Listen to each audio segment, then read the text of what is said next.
आपको मैंने 5 जगत वर्गीकरण समझाया जो आर.एच. व्हिटकर के द्वारा दिया गया। उसमें आपने 5 जगत पढ़े। कौन कौन से 5 जगत है? पहला कौन सा है? मोनेरा जगत। कौन सा जगत? मोनेरा। फिर दूसरा प्रोटिस्टा जगत, तीसरा चौथा पांचवा जंतु। तो इसमें इन 5 जगत में जो आर.एच. व्हिटकर थे उन्होंने वायरस मतलब विषाणु, वायराइड और विषाणु से ही मिलता जुलता लेकिन और सूक्ष्म, और एक इसके अलावा है लाइकेन जो आपने समझ चुके हैं। लाइकेन इसका वर्णन इन्होंने इसमें नहीं किया। 5 जगत वर्गीकरण में विषाणु का, वायराइड का और लाइकेन का वर्णन जो था वो आर.एच. व्हिटकर ने नहीं किया। तब इसको अलग से समझेंगे। ठीक है, अब हम जो है लाइकेन हम समझ चुके हैं कि लाइकेन क्या होता है। एक सहजीवी पौधा है जो शैवाल और कवक की सहजीविता से बनता है। अब आज हम देखेंगे यहाँ वायरस। वायरस को हिंदी में कहा जाता है विषाणु, जिसका अर्थ होता है विष, रोगजनक कण, रोगजनक कण। अब मैं आपको बताऊं, जैसे आपने देखा होगा कि इस वातावरण में बहुत सारे वायरस अभी घूम रहे हैं, घूमते हैं ना। अगर आपके पास में कोई ऐसा व्यक्ति बैठा है जिसको सर्दी जुकाम या छींक आ रही है, हल्का सा ऐसा लग रहा है आपको कि उसको नाक, उसकी जो नाक से उसको परेशानी हो रही है सांस लेने में, या उसको सर्दी जुकाम हो रहा है, तो हमारे मन में थोड़ी सी देर के लिए डाउट होता है कहीं इसको कोरोना तो नहीं है। कोरोना तो नहीं है, क्योंकि कोरोना किससे हुआ था? वायरस है ना, एक वायरस से फैलने वाली बीमारी थी। तो वायरस जो होते हैं हमारे पूरे आसपास के वातावरण में घूमते रहते हैं, हमको दिखाई नहीं देते हैं, क्योंकि अति सूक्ष्म क्या है, अति सूक्ष्म परजीवी। और एक चीज बता दूं मैं कि वायरस जो है उनको सजीव और निर्जीव के बीच की कड़ी कहा गया है। क्यों कहा गया सजीव और निर्जीव के बीच की कड़ी? क्योंकि जब वो यहाँ रहते हैं, भारी वातावरण में रहते हैं, तो वो निर्जीव के समान व्यवहार करते हैं, निर्जीव के समान व्यवहार करते हैं। और जैसे ही हमारे अंदर प्रवेश कर जाते हैं तो हमको हाईजेक कर लेते हैं और हमारे अंदर अपनी कई प्रतिकृतियां, फोटोकॉपियां बना लेते हैं।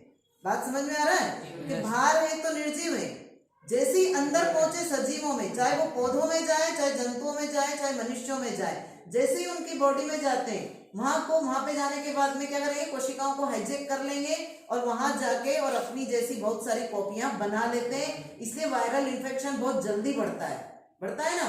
और इसीलिए हम कहते हैं कि मास्क पहनो।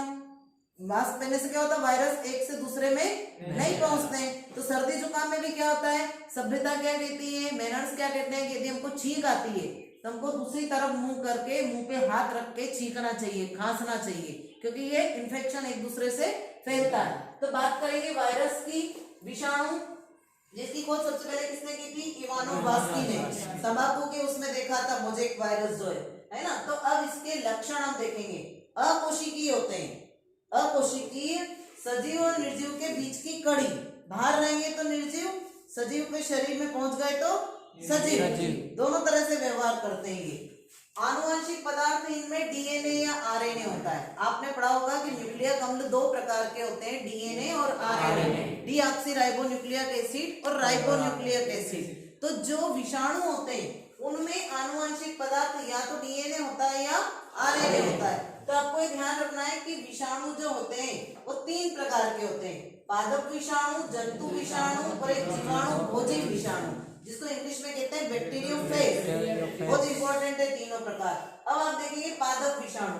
पादप विषाणु में आरएनए उपस्थित होता है। ऑब्जेक्टिव के लिए महत्वपूर्ण प्रश्न कॉम्पिटिटिव एग्जाम तक पूछा जाता है कि जो पादप विषाणु होते हैं उनमें कौन सा न्यूक्लिक अम्ल पाया जाता है, डीएनए या आरएनए? तो आरएनए होता है। उदाहरण इसका टोबैको मोज़ेक वायरस, टीएमवी। तंबाकू में, तंबाकू की जो पत्तियां होती है उसमें भी वायरस से बीमारियां फैलती है, तो उसमें सबसे पहले देखा था वैज्ञानिकों ने। तो टीएमवी, टोबैको मतलब तंबाकू, मोज़ेक वायरस उसमें पाया जाता है। अब आप इसको कैसे ध्यान रखेंगे? बच्चे भूल जाते हैं कि जंतुओं में और पौधों में डीएनए के आरएनए कंफ्यूजन। तब इसको कैसे ध्यान रखो? पी मतलब क्या होता है? प्लांट। पी से यहाँ पे बना दो आर, प्लांट में आरएनए। समझ में आई लॉजिक? पी मतलब प्लांट, प्लांट मतलब पौधे, पौधे में क्या पाया जाता? तो आरएनए। ठीक है, तो अगला अपने आप याद रहेगा आपको कि जंतुओं में डीएनए भी हो सकता है, आरएनए भी हो सकता है, जनरली उसमें डीएनए पाया जाता है। अब जंतु विषाणु, इसमें आरएनए या डीएनए दोनों एड्स वायरस, सुना है ना, एड्स वायरस, एड्स में retrovirus, HIV, immuno virus, retrovirus होता है HIV के द्वारा होता है। एड्स का नाम पूरा पता होगा आपको, एक्वायर्ड इम्यूनो डेफिशिएंसी सिंड्रोम, है ना। हाँ, ये भी वायरस से फैलने वाली बीमारी है। अब इसमें यहाँ पे आप डायग्राम में देखें, ये पादप विषाणु है तंबाकू का, TMV, जो टोबैको मोज़ेक वायरस है, ये TMV इसको शॉर्ट में कहते हैं। इसमें देखो आसपास प्रोटीन का आवरण होता है, विषाणुओं में आसपास प्रोटीन का आवरण होता है, कैप्सिड, कैप्सिड मतलब आवरण या अस्तर भी कह सकते हैं, प्रोटीन का आवरण, है ना, जो कैप्सोमियन वाली छोटी छोटी से बना होता है इकाइयों से। जो इसके आवरण है उसकी इकाई क्या कहलाती है, प्रोटीन की इकाई कैप्सोमियर, इनसे बना होता है। और बीच में RNA होता है लड़ी के रूप में, RNA क्या पाया जाता है, RNA, राइबोन्यूक्लिक अम्ल। तो ये पादप वायरस है, पादप में RNA हो गया। दूसरा जंतु विषाणु HIV, तो HIV एड्स वाला, इसमें देखो आप आसपास ही प्रोटीन आवरण है और बीच में यहाँ पे क्या पाया जाता है, इसमें RNA, DNA या RNA ये होते हैं, इनमें दोनों भी हो सकते हैं। अब इसमें जो है ये जंतु विषाणु हो गया। अब उसके बाद में बात करेंगे हम जीवाणु भोजी विषाणु। जीवाणु भोजी विषाणु मतलब बैक्टीरियोफेज, बैक्टीरियोफेज, ये जीवाणुओं पर परजीवी होते हैं। जैसे ये वायरस क्या होते हैं, कोई जीवाणु है, उन जीवाणुओं पे जाके परजीवी के रूप में जीवन यापन करते हैं। परजीवी समझते हो ना, जो अपना भोजन स्वयं नहीं बना सकते, वो दूसरों पे डिपेंड करते हैं। तो इनमें क्या होता है, जैसे जीवाणु है तो ये इसका हेड, ये नेक और ये टेल, पूंछ, तो इस पूंछ में उसकी ऐसी पूंछ की में ऐसे तंतु निकले होते हैं। उन तंतुओं के द्वारा क्या करते हैं, किसी भी बैक्टीरिया पे जाके ऐसे चिपक जाते हैं और अंदर धस जाते हैं, और अंदर जाके और उनसे क्या करते हैं, अपने पोषक पदार्थ प्राप्त करते रहते हैं, है ना। हाँ, और उनको तो खत्म कर देते हैं ये।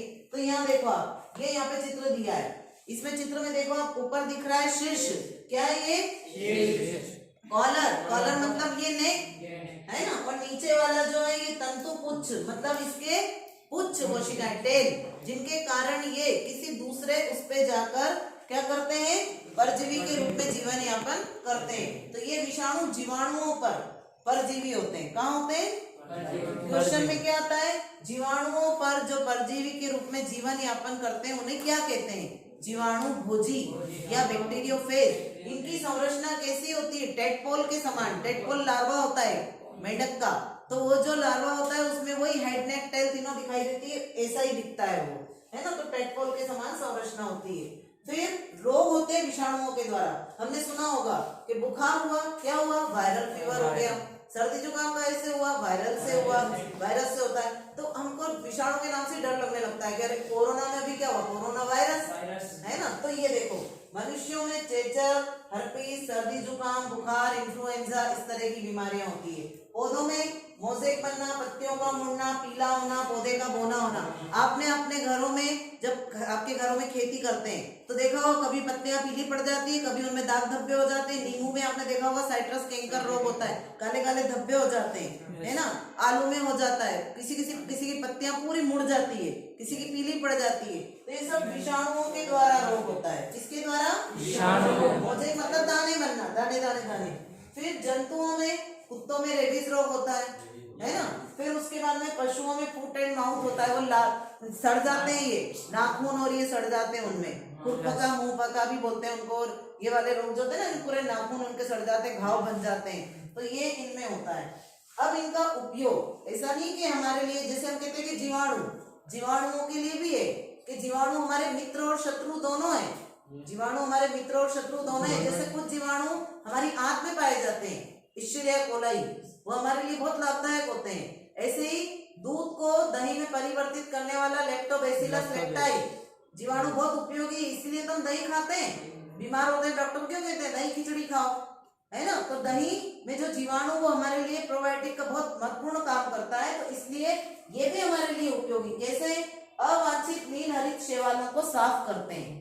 जो अवांछित नील हरित शैवाल उग जाते हैं, एल्गी, साइनोबैक्टीरिया, उनको क्या करते हैं, ये सफाई करते हैं। हानिकारक जीवाणुओं को नष्ट करने के लिए जीवाणु भोजी का काम क्या है कि हानिकारक जो जीवाणु होते हैं उनको क्या करते हैं, ये नष्ट कर देते हैं, मार डालते हैं सबको, उनके ऊपर परजीवी के रूप में जीवन यापन करके।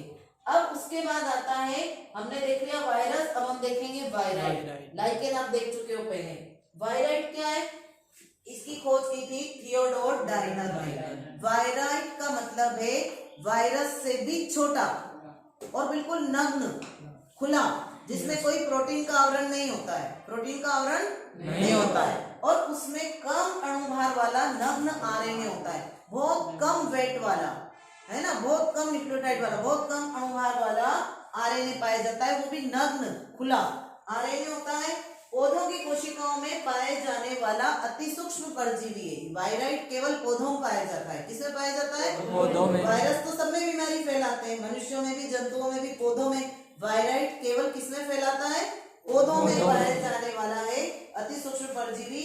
इसमें प्रोटीन आवरण क्या होता है?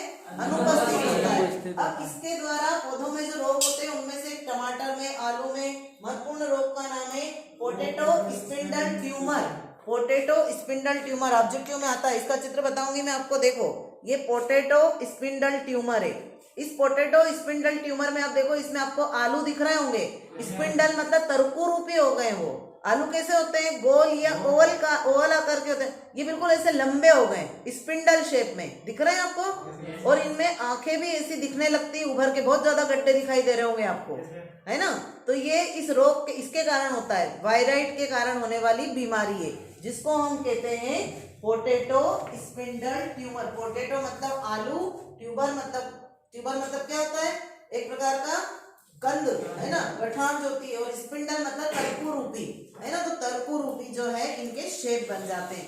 तो वायरस, वायराइड और लाइकेन तीनों आपके लिए इंपॉर्टेंट है। ओके।